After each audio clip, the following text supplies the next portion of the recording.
নমস্কার, good morning. তোমরা দেখছো তোমাদের প্রিয় channel exam guide by Nitu. বন্ধুরা, এসএসসি এমটিএস জিকে ক্লাসে তোমাদেরকে জানাই স্বাগত। তোমরা যারা এবছর এসএসসি এমটিএস পরীক্ষা দেবে, তোমাদের সুবিধার্থেই আমি নিয়ে এসেছি 2024 সালে এসএসসি এমটিএস পরীক্ষায় এসে যাওয়া সাধারণ জ্ঞানের প্রশ্ন নিয়ে এই বিশেষ ক্লাস। আজকে আমি করাচ্ছি 46তম ক্লাস, যা 17ই অক্টোবর 2024 সালে তৃতীয় শিফটে পরীক্ষায় এসেছিল। তো বন্ধুরা, তোমরা যারা এখনও পর্যন্ত চ্যানেলটি সাবস্ক্রাইব করোনি, তো অবশ্যই চ্যানেলটি সাবস্ক্রাইব করে নেবে। ভিডিওটা ভালো লাগলে লাইক করবে, বন্ধুদের সঙ্গে শেয়ার করবে। তো চলো শুরু করছি আজকের প্রশ্নপত্রগুলো। প্রথম প্রশ্ন দেখো কি বলেছে, ঘূর্ণিঝড়ের উৎপত্তি উষ্ণ সমুদ্র জলের ড্যাশ থেকে। তো সমুদ্রের যে ঘূর্ণিঝড় হয়, আমাদের বঙ্গোপসাগরে যে ঘূর্ণিঝড়টি হয় তাকে বলা হয় সাইক্লোন। তো এটি সমুদ্র জলের কোথা থেকে উৎপন্ন হয়? তো এটি গ্রীষ্মমণ্ডলীয় জলবায়ু অঞ্চল থেকে। সমুদ্র জলের গ্রীষ্মমণ্ডলীয় জলবায়ু অঞ্চল থেকে এই ঘূর্ণিঝড়ের উৎপত্তি হয়। আমাদের বঙ্গোপসাগরে যে ঘূর্ণিঝড়টি হয় তাকে বলা হয় সাইক্লোন। প্রধান কারণ হলো, এই যে ঘূর্ণিঝড় হয় তার প্রধান কারণ হচ্ছে উষ্ণ ও আর্দ্র বায়ু সমুদ্রের উপরে উঠে যায়, এর ফলে সৃষ্ট হয় নিম্নচাপ। চলো নেক্সট। পরবর্তী প্রশ্ন, কোন ধরনের ঋণ মুদ্রা দ্বারা সমর্থিত? তো এটি অকৃষি ঋণ। তো প্রাথমিক ঋণ, রিয়েল এস্টেট ঋণ বা কর্পোরেট ঋণ নয়, এটা একটি অকৃষি ঋণ। দেখো, মুদ্রা ঋণের 3টি শ্রেণী বিভাগ। যেমন শিশুদের জন্য 50,000 পর্যন্ত ঋণ দেওয়া হয়। কিশোরদের 50,001 টাকা থেকে 5 লক্ষ টাকা ঋণ দেওয়া হয়, এবং তরুণদের 5 লক্ষ থেকে 10 লাখ টাকা ঋণ দেওয়া হয়। এই মুদ্রার সম্পূর্ণ রূপ micro units development and refinance agency limited. এটা কিন্তু প্রায় পরীক্ষা আছে যে মুদ্রার ডি বা এম এর সম্পূর্ণ নাম কি। ঠিক আছে, এটা কিন্তু দেখে নাও, micro units development and refinance agency limited. আর এই যোজনাটি 2015 সালের 8ই এপ্রিল থেকে চালু হয়েছিল। চলো নেক্সট। কোন বছরে ভারতে জাতীয় সামাজিক সহায়তা কর্মসূচি বা ন্যাশনাল সোশ্যাল অ্যাসিস্ট্যান্স প্রোগ্রাম চালু হয়?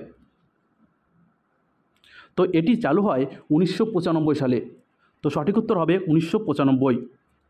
পরবর্তী প্রশ্ন, লৌহ যুগের স্থান টেকওয়াড়া কোন রাজ্যে অবস্থিত? এই টেকওয়াড়া এটি বর্তমানে মহারাষ্ট্রে অবস্থিত। কোথায়? মহারাষ্ট্রে। এই টেকওয়াড়া এটি বর্তমানে মহারাষ্ট্রে অবস্থিত। পরবর্তী প্রশ্ন, ভালো ফসলের জন্য শান্তরা দেবীকে ধন্যবাদ জানাতে ড্যাশ রাজ্যে বিশু মেলার আয়োজন করা হয়? তো এই বিশু মেলা, এই মেলাটি কিসের জন্য হয়? এই ভালো ফসল এর জন্য শান্তরা দেবীকে উপলক্ষে এই বিশু মেলাটি হয়। তো এই মেলাটি কোন রাজ্যে হয়? তো এই মেলাটি হয় উত্তরাখণ্ডে। ভারতের উত্তরাখণ্ডে এই মেলাটি হয়ে থাকে। পরবর্তী প্রশ্ন, কেন্দ্রীয় বাজেট 2023-এ জেলে, মাছ বিক্রেতা এবং ক্ষুদ্র উদ্যোগের কার্যক্রম সক্ষম করতে 6,000 কোটি বিনিয়োগের সাথে নিচের কোন যোজনার একটি উপ স্কিম প্রস্তাব করা হয়েছিল? তো এটি করা হয়েছিল প্রধানমন্ত্রী মৎস্য সম্পদ যোজনা। প্রধানমন্ত্রী মৎস্য সম্পদ যোজনা। চলো নেক্সট। একজন হাই জাম্পার একটি নির্দিষ্ট উচ্চতা অতিক্রম করার জন্য কয়টি সুযোগ পান? তো একজন হাই জাম্পার একটি নির্দিষ্ট উচ্চতা অতিক্রম করতে মোট 3 বার সুযোগ পায়। তো সঠিক উত্তর হবে 3 বার। চল নেক্সট। হরপ্পা সভ্যতার শহরগুলিকে পরিকল্পনা করা হয়েছিল রাস্তাগুলিকে সাধারণভাবে ড্যাশ দিক নির্দেশের উপর ভিত্তি করে। তো সাধারণভাবে কার্ডিনাল বা মূল দিক নির্দেশনের উপর ভিত্তি করে, ঠিক আছে। তো হরপ্পা সভ্যতার শহরগুলিকে পরিকল্পনা করা হয়েছিল রাস্তাগুলিকে সাধারণভাবে কার্ডিনাল বা মূল দিক নির্দেশের উপর ভিত্তি করে। 2022 সালের জুন মাসে একনাথ শম্ভোজি শিন্ডে নিচের কোন রাজ্যের মুখ্যমন্ত্রী হয়েছিলেন? তো 2022 সালে একনাথ শিন্ডে মহারাষ্ট্রের মুখ্যমন্ত্রী হয়েছিলেন। আর 2025 সালের জানুয়ারি অনুযায়ী মহারাষ্ট্রের নতুন মুখ্যমন্ত্রী দেবেন্দ্র ফডনবিস। আমি কিন্তু গতকাল করে দিয়েছি ফডনবিস, ঠিক আছে। দেবেন্দ্র ফডনবিস 2025 সালের জানুয়ারি অনুযায়ী মহারাষ্ট্রের মুখ্যমন্ত্রী। আদমশুমারি কোন দশকে ভারতের জনসংখ্যা বৃদ্ধির হার শতাংশের নিরিখে সর্বোচ্চ রেকর্ড করা হয়েছে? তো কোন দশকে জনসংখ্যার বৃদ্ধির হার সর্বোচ্চ ছিল? তো 1961 থেকে 1971 সালে। 1961 থেকে 1971 সালের জনসংখ্যার বৃদ্ধির হার সবচেয়ে বেশি ছিল। এই দশকে জনসংখ্যার বৃদ্ধির হার ছিল 24.80। আর 1911 থেকে 1921 সালের এই দশকটি ছিল জনসংখ্যার হার সবচেয়ে কম বৃদ্ধি হয়েছিল। এখানে ঋণাত্মক হারে কিন্তু বৃদ্ধি পেয়েছিল। তিমি শ্রেণীবিন্যাসের ড্যাশ শ্রেণীর অন্তর্ভুক্ত? তো তিমিমাস এটি শ্রেণীবিন্যাসের স্তন্যপায়ী শ্রেণীর অন্তর্ভুক্ত। তো সঠিক উত্তর হবে স্তন্যপায়ী। তিমি স্তন্যপায়ী শ্রেণীর অন্তর্ভুক্ত। নিচের মধ্যে কে পন্থী লোকনৃত্যের জন্য পদ্মশ্রী 2021 পেয়েছেন? তো তিনি হলেন রাধেশ্যাম বার্লে। রাধেশ্যাম বার্লে তিনি একজন পন্থী লোকনৃত্যশিল্পী, যার জন্য তিনি 2021 সালে পদ্মশ্রী পুরস্কার পেয়েছিলেন। এই পন্থী লোকনৃত্য যা ছত্তিশগড়ের অন্যতম লোকনৃত্য। ছত্তিশগড়ের সাতনামি সম্প্রদায় দ্বারা এই পন্থী নৃত্য পরিবেশিত হয়, ঠিক আছে। চলো নেক্সট। আউশ আমন বোরো শব্দটি ভারতের কোন ফসলের সাথে যুক্ত? তো আউশ আমন বোরো এই শব্দটি ধান এর সঙ্গে যুক্ত। তো সঠিক উত্তর হবে ধান। পরবর্তী প্রশ্ন,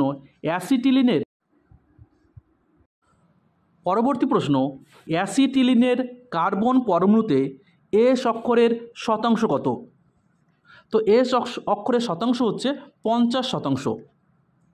তো এস অক্ষরের শতাংশ হচ্ছে 50%। দেখো অ্যাসিটিলিনের সংকেত হচ্ছে C2H2। আর দেখো অ্যাসিটিলিনের প্রতিটি কার্বন পরমাণু sp হাইব্রিডাইজড, ঠিক আছে। তো sp হচ্ছে টোটাল হচ্ছে 100, ঠিক আছে, 100%। তার মধ্যে এস হচ্ছে 50%, পি হচ্ছে 50%। পরবর্তী প্রশ্ন, রাজ্যসভা সম্পর্কে নিচের কোনটি সঠিক বক্তব্য? তো দেখো এটি রাজ্যের কাউন্সিল নামে পরিচিত। তো অবশ্যই এটা সঠিক। রাজ্যসভা রাজ্যের কাউন্সিল হিসাবে পরিচিত। দেখো তার বলেছে এটি সংসদের নিম্ন কক্ষ হিসেবে পরিচিত। মোটেই না, রাজ্যসভা সংসদের উচ্চ কক্ষ। পরবর্তীতে বলেছে সমস্ত সদস্য সরাসরি জনগণ দ্বারা নির্বাচিত হন। মোটেই না, রাজ্যসভার সদস্যরা রাজ্য বিধানসভার সদস্যদের ভোটে মনোনীত হন। আর সদস্যদের মেয়াদ 5 বছর। মোটেই না, সদস্যদের বয়স 6 বছর। আমাদের পশ্চিমবঙ্গে রাজ্যসভার আসন রয়েছে 16টি। আর রাজ্যসভার আসন বন্টন যা ভারতীয় সংবিধানে 4th তফসিলিতে বর্ণিত রয়েছে। বুদ্ধদেব দাশগুপ্ত নিচের কোন যন্ত্রের একজন বিখ্যাত যন্ত্রবাদক ছিলেন? তো বুদ্ধদেব দাশগুপ্ত তিনি একজন সরোদ বাদ্যযন্ত্রবাদক।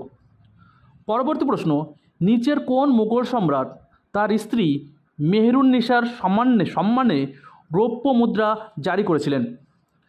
তো মেহেরুন্নিসা ছিলেন সম্রাট জাহাঙ্গীরের স্ত্রী। তার সম্মানার্থে তিনি রৌপ্য মুদ্রা জারি করেছিলেন। হিন্দি উপন্যাস কোরে মে কায়েদরং এর লেখক হলেন কে?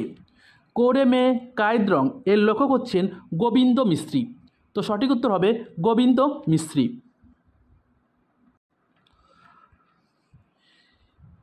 অ্যানোরিক্সিয়া নার্ভোসা একটি খাওয়ার ব্যাধি যা ড্যাশ দ্বারা চিহ্নিত হয়। তো এটি দেখো কী দ্বারা চিহ্নিত হয়? ওজন সম্পর্কে বিকৃত ধারণা এবং অতিরিক্ত ব্যায়াম করে ওজন কমানোর চেষ্টা। ঠিক আছে, সি এবং ডি। তো দেখো সি এবং ডি রয়েছে অপশন বিতে। তো দেখো অ্যানোরেক্সিয়া নার্ভোসা একটি খাওয়ার ব্যাধি যা ওজন সম্পর্কে বিকৃত ধারণা দেয় এবং অতিরিক্ত ব্যায়াম করে ওজন কমানোর চেষ্টা দ্বারা চিহ্নিত করা হয়। চলো নেক্সট। নিচের মধ্যে কে 1873 সালে সত্যশোধক সমাজ প্রতিষ্ঠা করেন? তো 1873 সালে সত্যশোধক সমাজ প্রতিষ্ঠা করেন জ্যোতিবা ফুলে। তো সঠিক উত্তর হবে জ্যোতিবা ফুলে। মহারাষ্ট্রে এই সত্যশোধক সমাজ প্রতিষ্ঠা করেন। রবীন্দ্রনাথ ঠাকুর কাকে নৃত্যের সম্রাজ্ঞী বলে উল্লেখ করেছেন? তো তিনি হলেন সীতারা দেবী। সীতারা দেবীকে রবীন্দ্রনাথ ঠাকুর নৃত্যের সম্রাজ্ঞী বলে উল্লেখ করেছেন। সীতারা দেবী একজন কত্থক নৃত্যশিল্পী।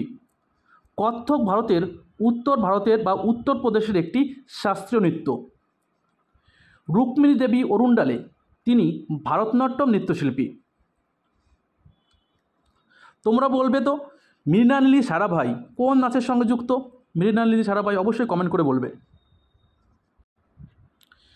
নিম্নলিখিত মৌলিক অধিকারগুলির মধ্যে কোনটি মানব পাচার এবং জোরপূর্বক শ্রমকে অন্তর্ভুক্ত করে? তো মানব পাচার এবং জোরপূর্বক শ্রমকে অন্তর্ভুক্ত করে শোষণের বিরুদ্ধে অধিকার। তো সঠিক উত্তর হবে শোষণের বিরুদ্ধে অধিকার, যেটা ভারতের সংবিধানে 23 ও 24 বলা রয়েছে। 23 ও 24 বলা রয়েছে শোষণের অধিকার।